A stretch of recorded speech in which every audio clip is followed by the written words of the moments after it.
சோழன் ரொம்ப அமைதியா கட்டில்ல பெட்ல உட்காந்துட்டு அப்படியே யோசிக்கிற மாரி யோசிச்சுட்டே இருக்கிறாரு. ரொம்ப சோகமா முகத்த வச்சுட்டு இருக்கிறாரு. அந்த நேரம் நிலா வந்துட்டு, "என்னாச்சு சோழா? நானும் காலையிலேருந்து பார்த்துட்டே இருக்கிறேன். ரொம்ப ஒரு மாதிரி அமைதியா இருக்கீங்களே! எதுவுமே பேச மாட்டேங்கிறீங்க. என்னாச்சு?" அப்படின்னு சொல்லிட்டு கேட்குறாங்க. "அதெல்லாம் ஒண்ணும் இல்ல நிலா" அப்படின்னு சொல்லிட்டு சோழன் சொல்லும்போது, "என்ன நீங்க ஒண்ணும் இல்லன்னு சொல்லும்போதே அதில ஏதோ ஒரு விஷயம் இருக்கிற மாதிரி இருக்குது. என்ன ஆச்சு சொல்லுங்க. என்ன இன்னைக்கு நீங்க வேலைக்கு போகலையா?" அப்படின்னு சொல்லி கேட்குறாங்க.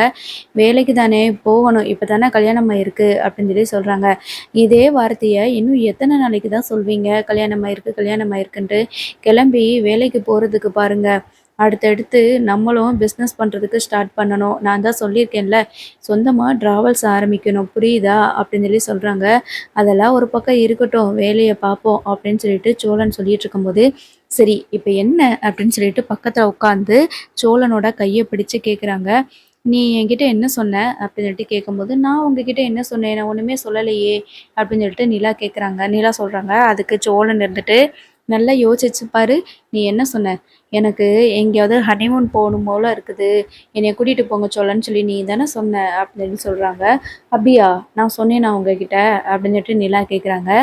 "பாத்தியா! நீ சொன்னதுனால தானே நான் கேட்குறேன்" அப்படின்னு சொல்லிட்டு சொல்லும்போது, "சரி ஓகே. நான் சொல்லியிருந்தேனா? ஓகே நான் சொல்லிட்டேன். அதுக்கு இப்போ என்ன?" அப்படின்னு சொல்லி சொல்றாங்க. "ஆமா, காலையில என்னடான்னா ஹனிமூன் போமா அப்படின்னு சொல்லிட்டு நீ தான் கேட்ட. சரின்னு 2, 3 இடத்த செலக்ட் பண்ணிட்டு வந்து உன்கிட்ட சொன்னா, நைட்டு வந்து உன்கிட்ட சொல்லும்போது, அப்படிலாம் ஒண்ணும் இல்ல. ஹனிமூனுக்குலாம் எங்கேயும் போக வேண்டாம். நான் என்ன உங்ககிட்ட கேட்டேனான்னு சொல்லிட்டு கோவப்பட்டு பேசிட்டு போற" அப்படின்னு சொல்லி சொல்றாங்க. "இவ்வளோதானா விஷயம்? இதுல என்ன சோலா இருக்குது? இப்ப என்ன உங்களுக்கு ஹனிமூன் போணும் அவ்வளோதானே? சரி போயிரலாம். எந்தெந்த ஊர் செலக்ட் பண்ணி வச்சிருக்கீங்க?" அப்படின்னு சொல்லும்போது, நம்ம சோழன் வந்து நெறைய இடத்த சொல்றாங்க. நம்ம பைக்லயே வந்து லடாக் வரைக்கும் போகலாம் தான். ஆனா, இப்போதைக்கு அந்த பிளான் வேண்டாம். நான் அத வந்து இன்னொரு நாள் இன்னும் கொஞ்ச நாள் ஆகட்டும். அதுக்கப்புறம் நம்ம அந்த மாதிரி பைக்லயே போலாம். இப்போ கொடைக்கானல், மூணாறு அந்த மாரி ஏதாவது போலான்னு பிளான் பண்ணியிருக்கேன். "நீ என்ன சொல்ற?" அப்படின்னு சொல்லி சொல்லும்போது, "சரி ஓகே. நம்ம கொடைக்கானலே போயிட்டு வந்துரலாம். அதான் பக்கத்திலேயே இருக்குது. நம்ம வேகமா போயிட்டு வந்துரலாம்." அப்படின்னு சொல்லிட்டு நம்ம நிலா சொல்றாங்க. "ஐயய்யோ! உடனேலாம் வர முடியாது. நம்ம சேரன்ன 10 நாள் கழிச்சு கூட வாங்க அப்படின்னு சொல்லியிருக்காங்க." அப்படின்னு சொல்லும்போது, "அப்ப மிச்ச வேலையெல்லாம் இங்க ஆஃபீஸ்ல என்னோட வேலையெல்லாம் நீங்க பார்த்துக்கிருவீங்களா? சேரன்ன 10 நாள் இருந்துட்டு வாங்கன்னு தான் சொல்லுவாங்க. சுத்தி பார்த்துட்டு வாங்கன்னு தான் சொல்லுவாங்க. அதுக்காக நம்ம அப்படிலாம் போகலாமா? சரி கொடைக்கானலுக்கு போவோம். அதுக்கு என்ன ஏற்பாடு பண்ண முடியுமோ அத பண்ணுங்க சரியா?" அப்படின்ற மாதிரி சொல்லியிருப்பாங்க. சரி ஓகே நிலா. என் பொண்டாட்டினா பொண்டாட்டி தான்." அப்படின்னு சொல்லிட்டு இருக்கும்போது, "சரி அதெல்லாம் இருக்கட்டும். நம்ம கொடைக்கானல் போறதுக்கு, ஹனிமூன் போறதுக்குலாம் உங்ககிட்ட காசு இருக்குதா?" அப்படின்னு சொல்லிட்டு கேட்குறாங்க. "என்ன நிலா நீ இப்படி சொல்லிட்ட? நீ சரின்னு மட்டும் சொல்லு. உனக்காக நான் என்ன வேணாலும் பண்ணுவேன்." அப்படின்னு சொல்லிட்டு நம்ம நிலா கிட்ட வந்து சொல்றாங்க. "அதெல்லாம் இருக்கட்டும். முதல்ல பாட்டிக்கு அந்த பாட்டிகிட்டயும், தாத்தாவும் நமக்கு ரூ. 1,00,000 குடுத்தாங்கல்ல, சேரண்ண கல்யாணத்துக்காக. இப்போ கல்யாணம் நின்னு போச்சுன்றதுனால, அவங்க காசு, பணம் வேண்டான்னு சொல்றாங்க. பட் இருந்தாலும், நமக்கு சேர்த்து வைக்கிற காச முதல்ல அவங்க கிட்ட குடுத்தரணும். ஞாபகம் இருக்குல்ல?" அப்படின்னு சொல்லி சொல்றாங்க. "அதெல்லாம் ஞாபகம் இருக்கு நிலா. கண்டிப்பா நம்ம ஹனிமூன் போயிட்டு வந்த உடனே, நல்லா நைட்டும் பகலுமா நல்லா வேல பார்க்குறோம். உழைச்சு, நல்லா சம்பாரிச்சு, உடனே அந்த கடனெல்லாம் கட்டிட்டு, நம்ம புதுசா காரெல்லாம் வாங்குறோம். சரியா?" அப்படின்னு சொல்லிட்டு ரொம்ப குஷியா அங்கருந்து கிளம்புறாரு. அதுக்கப்புறமா நம்ம நிலா இருந்துட்டு, அ அவங்க வந்து நிலா வந்து உட்காந்து ஒர்க் பண்ணிட்டுருக்கும்போது, அ வீட்டுக்கு வந்து ஒருத்தவங்க தேடி வராங்க. ஒரு ஜென்ட்ஸ் வந்து வராரு. கையில வந்து பையோட, பேக்கோட வராரு. வந்துட்டு, "வீட்ல யாரும் இல்லையா? நடேசா, நடேசா" அப்படின்னு சொல்லிட்டு கூப்பிடுறாங்க. "என்னாச்சுங்க? யார தேடி வந்திருக்கீங்க?" அப்படின்னு சொல்லிட்டு கேட்கும்போது, "நடேசன் இல்லையா?" அப்படின்னு சொல்லிட்டு கேட்குறாங்க. அவங்க, "இல்ல நான் அவங்க வீட்டு மருமக தான்" அப்படின்னு சொல்லிட்டு சொல்லும்போது, "உன்னைய தெரியாம இருக்குமாம்மா? உன்னைய தெரியாதவங்க இந்த ஊர்ல யாருமே இருக்க மாட்டாங்க. அதே மாதிரி நடேசன் உன்னைய பத்தி சொல்லிக்கிட்டே இருப்பாரும்மா. சரி இப்ப அவர் இல்லையா?" அப்படின்னு சொல்லிட்டு கேட்குறாங்க. "இல்லையே, என்னாச்சு சொல்லுங்க. என்ன சொல்லணும்? அவர எதுக்கு தேடி வந்திருக்கீங்க? எதுவும் சவாரிக்கு புக் பண்ண வந்திருக்கீங்களா?" அப்படின்னு சொல்லிட்டு கேட்குறாங்க. "அதெல்லாம் எதுவும் இல்ல. ஞாபகம் இருக்கா இல்லையா? நானு என்கிட்ட வண்டிய ரூ. 2,00,000 பணத்த குடுத்து எடுத்துட்டு வந்துட்டாங்க. மிச்ச பணத்த எப்ப குடுப்பீங்கன்னு சொல்லிட்டு கேட்டு போவோன்னு தான் வந்தேன்.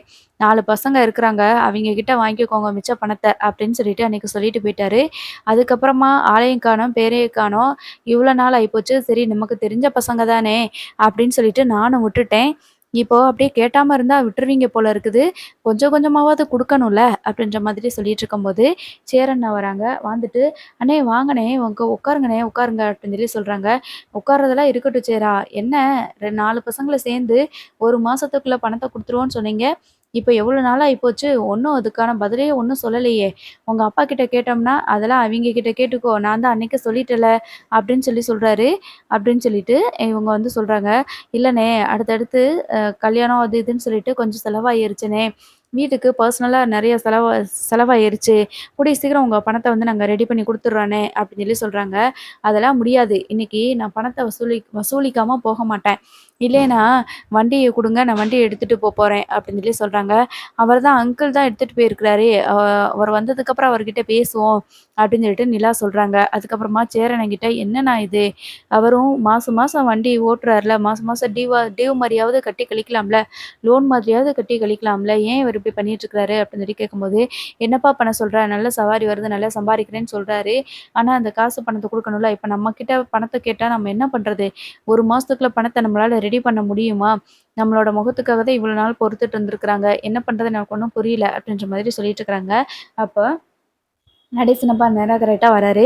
வந்துட்டு, "என்ன இந்த பக்கம் அப்படி என் பையன்ட்ட காசு வாங்க வந்தீங்களா? சரி ஓகே, ஓகே." அப்படின்னு சொல்லிட்டு இருக்கும்போது, "காசு வாங்க வந்தேனா? வண்டிய எடுத்துட்டு போக வந்தேன். வண்டி சாவிய குடுங்க. நான் எடுத்துட்டு போறேன்." அப்படின்னு சொல்லிட்டு அந்த ஃபினான்சியர் வந்து சொல்றாரு. உடனே நடேசன் வந்து, "நான் எதுக்கு வண்டிய குடுக்கணும்? ரூ. 2,00,000 குடுத்து வண்டிய வாங்கி வச்சிருக்கேன். வண்டியெல்லாம் என்னாலலாம் தர முடியாது. சாவியெல்லாம் தர முடியாது. அதான் நான் சொல்ட்டேன்ல, எனக்கு பதிலா என் பசங்க பணத்த குடுப்பாங்க அப்படின்னு சொல்லிட்டேன்ல.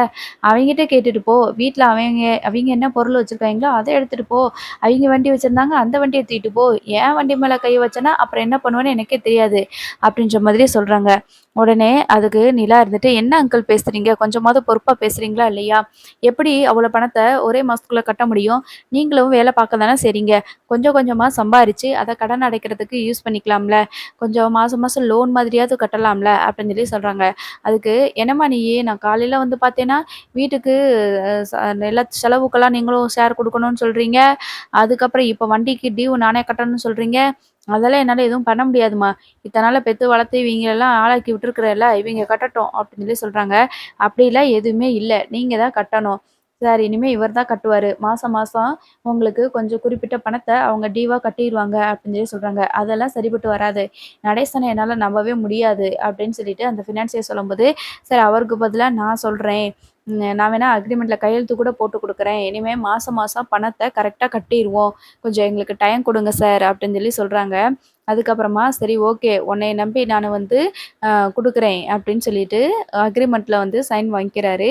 வாங்கிட்டு மாசம் மாசம் ஆனா எனக்கு கரெக்ட்டா ரூ. 15,000 கொண்டு வந்து குடுத்துறணும் அப்படின்னு சொல்லி சொல்றாங்க. அதுக்கப்புறமா, "சரி, சரிங்க சார்ன்னு" சொல்லிட்டு, "ஒரு நிமிஷம் வெயிட் பண்ணுங்க சார்ன்னு" சொல்லி நம்ம நிலா வந்துட்டு போய் ரூ. 15,000 எடுத்துட்டு வராங்க. "சார் இதுல வந்து ரூ. 15,000 இருக்குது. இந்த ரூபாய இன்னைக்கு இந்த மாசத்துக்கான டியூவா லோன் அமௌண்ட்டா நீங்க கழிச்சுக்கோங்க. இனி இதே மாதிரி மாசம் மாசம் உங்களுக்கு பணத்த குடுத்து கழிச்சுருவோம்." அப்படின்னு சொல்லி சொல்றாங்க. சொன்னவும், "உங்கள நம்பி தான் நான் போறேன். நீ கையெழுத்து போட்டுருக்கிற தைரியத்துல தாம்மா போறேன்." அப்படின்னு சொல்லிட்டு அவர் அங்கருந்து கிளம்பி போயிறாரு. அதுக்கப்புறமா நம்ம சேரன் இருந்துட்டு, "ஏன்பா உங்களால தான்ப்பா இப்போ இவ்வளோ பெரிய பிரச்சனை." அப்படின்னு சொல்லி சொல்றாங்க. "நீ எதுக்கும்மா நிலா காசு குடுக்குற? அதான் இவிங்க இருக்காய்ங்கல்ல, இவிங்க குடுப்பாங்க." அப்படின்னு சொல்லிட்டு நடேசன் அப்பா சொல்லிட்டு இருக்கிறாரு. ஸோ தொடர்ந்து பார்ப்போம். அடுத்து என்ன நடக்குதுன்னு.